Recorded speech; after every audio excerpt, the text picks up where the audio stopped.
Welcome to Flow. Let's get started. Today we'll start off standing. Bring your feet about hips-width distance apart. Find a soft bend through your knees. Allow your eyes to close for these first few moments. And just bring focus and awareness to your breath. Stand up nice and tall through your spine. Maybe feel a bit of buoyancy through your knees. And send breath into your rib cage. Feel your ribs expand from side to side with every breath in. And every exhale, allow yourself to stand up just a little bit taller. Start to blink your eyes open. Reach your arms up overhead. Open your arms out to the side and wrap your right arm underneath your left. Try to grab hold of your shoulders. Pull your shoulders down your back. Take a soft bend through your knees. Bring your chin down to your chest. Start to tip yourself up and over to the right. And start to take a big circle. We think of focusing through the upper spine, kind of rib cage up here. Keep your feet nice and planted. Your hips may move around a little bit. And we'll take about 3 circles in one direction. You can allow the head and neck to become really involved. And then go ahead and switch directions. Nice big circle up and around to the left. And this entire time, try to keep that sensation of using your hands to almost pull your shoulders down. You're gonna feel that nice opening between your shoulder blades. And we'll take one more nice juicy circle here. Again, allow your knees to have a little bit of buoyancy. And then unwrap your arms. Bring your arms up overhead. Nice big breath in. On your exhale, forward fold. Step your feet back and come into a tabletop position. Bring your right arm out to the side. Goalpost your arm. And then start to take these little pulses where only your right arm, your right shoulder blade will pull in. So a lot happening here. We're getting very active into the right shoulder blade, that space between the shoulder blade, your rhomboid muscles or your posture muscles. We're gonna take about 20 of these little pulses. So you can keep this kind of goalpost figure with your arm. Really press down through your left hand. Feel your core engage here. So we really just wanna activate this back body, this back space. Tiny little pulses going up and down. Feel that activation. And then after your last one, hold the right arm up, extend your left leg back behind you, lift your left leg up, and then lower the left toes and lift. And we take this 10 times. Again, finding some additional activation into the back body, now moving lower down into the left glute and hamstring while you're maintaining this activation in your upper spine, the space between your shoulder blades. Stay long from your back toes all the way up to the crown of your head. And after your 10th set, hold for just a moment. Feel that length through the spine, length through the back foot, and bring everything down. Take one cat-cow just to flush that out. Arch through the spine, round through the spine. Bring yourself back to neutral spine. We'll take all of this on the opposite side. So reach your left elbow out to the side and start to take these little pulses with your left arm. So you're kind of in this goalpost position. You can feel your shoulder blades activating, pulling together, especially on that left side. The right side will be very, very stable. Think of pushing down into the mat with your right hand. And your left shoulder may want to roll open just a little bit. Try not to let that happen. Keep your left shoulder so it's facing down towards the ground. We do this about 20 times. Stay nice and long through the back of your neck, nice and long through the crown of your head. And after your last one, reach your right leg back behind you and then lift your right leg. Then start to lower the foot and lift it up. And then when you lower and lift your right leg, it does not have to go above your right hip. Actually, try to do the opposite. Keep the foot so it stays about hip height, no higher. And try to energize as much as you can behind your right knee. So you're getting nice and long through the crown of your head, nice and long out of your back foot. And after you've done 10 of these, just hold for about 5 seconds. Push down into your right hand, feel this length again. And then bring everything down back to tabletop. Flush it out with a cat-cow, a little bit of movement through your spine. Flip your toes under, bring yourself to downward facing dog. Feel this nice stretch through the back of your legs. Lift your right leg up and step your right foot forward. So we're coming into a 90-90 lunge. Sit up from here, reach your arms out in front of you with your palms facing up towards the ceiling. And then start to find this slice. So you pull your shoulder blades together as you pull your thumbs back long behind you. And the goal here is to activate that same area, the rhomboid muscles, trapezius muscles, the space between your shoulder blades. But now, of course, we're using both arms at the same time. And now keep your arms wide out to the side and then start to rotate over to the right. So you're using your obliques, or what's sometimes called your seatbelt muscles, to rotate. Try to keep your lower body as still as possible. And we'll take about 5 of these rotations, consistently activating that space between your shoulder blades. After your 5th rotation, bring your left arm down and reach your right arm up overhead. Think of your right rib cage pulling up towards the ceiling. You get that nice opening. And now start to heel toe your right foot so it swings towards the back of your space into a modified side plank.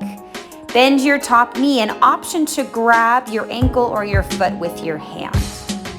You're nice and open through your chest. You're finding that stability with your bottom left hand. Re-extend your arm and your leg and bring yourself back to downward facing dog. We'll set up the second side. Lift your left leg and step your left foot so it comes forward into your 90-90 lunge. Bring your arms out in front of you, palms face up, and start to find this slice. So your thumbs will come back behind you. You feel your shoulder blades activate together. And then when you reach your fingertips forward, you still want to find that activation. How can your shoulders stay on your back even when your arms are out in front of you? And all the while, thinking of the core engaging, thinking of your ribs knitting together. We take about 5 of these. This could be nice, slow, intentional movement. And then bring your arms so they're straight out to the side. So don't let them be behind you, and start to take this twist using your core, your seatbelt muscles to rotate your right shoulder blade over to the left. And notice how your left foot, your left leg really has to stabilize here as well. Stay as tall as you can through the crown of your head, through the back of your neck. Stay as still as you can in your legs. And now tip your body over, bring your right hand down, reach your left arm up and over. Consistently try to shine your heart space open towards the ceiling. Now take your left foot, so it starts to heel toe towards the back of your space. Extend your left leg, lift the leg, bend your left knee. Try to catch for your ankle or your foot. Push down into your bottom hand. Feel that opening into the front of your chest, your heart space. And then bring yourself back to tabletop and back to downward facing dog. Walk your feet up towards your fingers, forward fold. Separate your feet.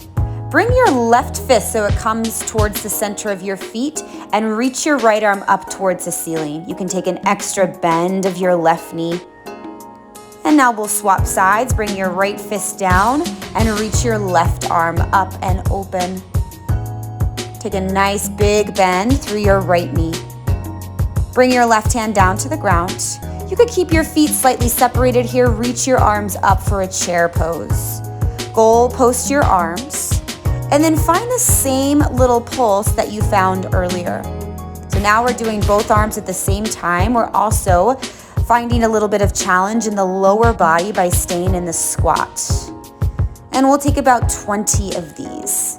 So you can go a little faster, kind of like little flappy wings, but make sure they're controlled flappy wings. So every time you feel that space between your shoulder blades, pull together, but simultaneously try not to allow your ribs to expand too much. Now reach your arms all the way up, stand all the way up, find a little back bend. Forward fold your hands down to the ground. Your feet come back long behind you, high plank. Lower all the way onto your belly. We're going to take that again, now on your belly. Goal post your arms and find a little pulse here, find a little lift. We'll take 20 of these little pulses. Keep all other parts of your body on the ground. So the tops of your feet, your hips, your forehead. Really just try to isolate your arms.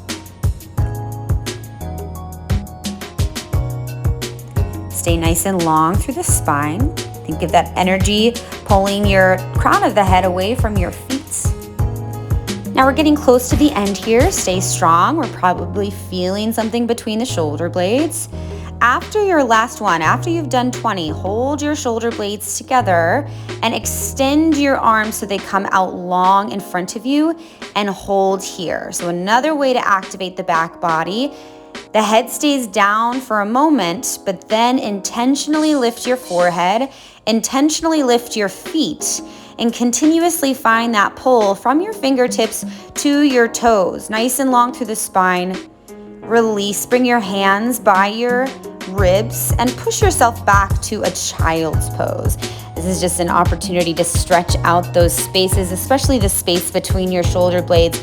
See if you can send your inhale into that space. Feel that expansion between the shoulder blades and feel your hips sink heavier onto your heels. And give yourself a few more moments of breath here. And then slowly begin to push yourself up to a forward fold position. From here, separate your feet, soften your knees, and slowly roll yourself up to stand. Maybe taking a little bit of a sway as you come up. Separate your feet to hips width distance. Bring your arms out in front of you, their palms pointing up. We're gonna move into this slice again. So pull your thumbs, almost like you're trying to pull them together behind your back. And as you're doing this, keep some softness through your knees. Stand up nice and tall through the crown of your head. Try to keep your ribs knitted in. So there's a little tendency to let the ribs kind of splay out in the front when we're activating the back body. That's going to happen a little bit. Now hold back behind you. Stretch through your fingertips. Feel your ribs knitted, stand up nice and tall. Just feel this sensation of activation on your back body through your shoulder blades. And then find your hug. Bring your right arm underneath your left. Pull your chin down to your chest, and just as we did at the beginning of this session, start to take these big circles. So this is just an opportunity to spread that space between your shoulder blades, allow a little bit of movement. We did a lot of activation in that space, so this is just a way to move things around, stretch things out. Now bring yourself upright, open your arms, thread your left arm underneath, give yourself a big hug, chin to chest, and then we'll start moving in these circles up and around to the left. And again, feel that sensation of kind of using your hands to pull your shoulders down and feel the space between your shoulder blades. Release your arms, take a moment, shake things out through your arms, your legs, your head, your neck, whatever you need. We're gonna end the same way we began, in a neutral standing position. Bring your feet about hips width distance apart. Allow your arms to be heavy, maybe allow your eyes to close. Take a few moments to come back into your breath. Notice any shifts you may feel, maybe physically, or maybe just with the breath. Thank you for joining us today. And that's your flow.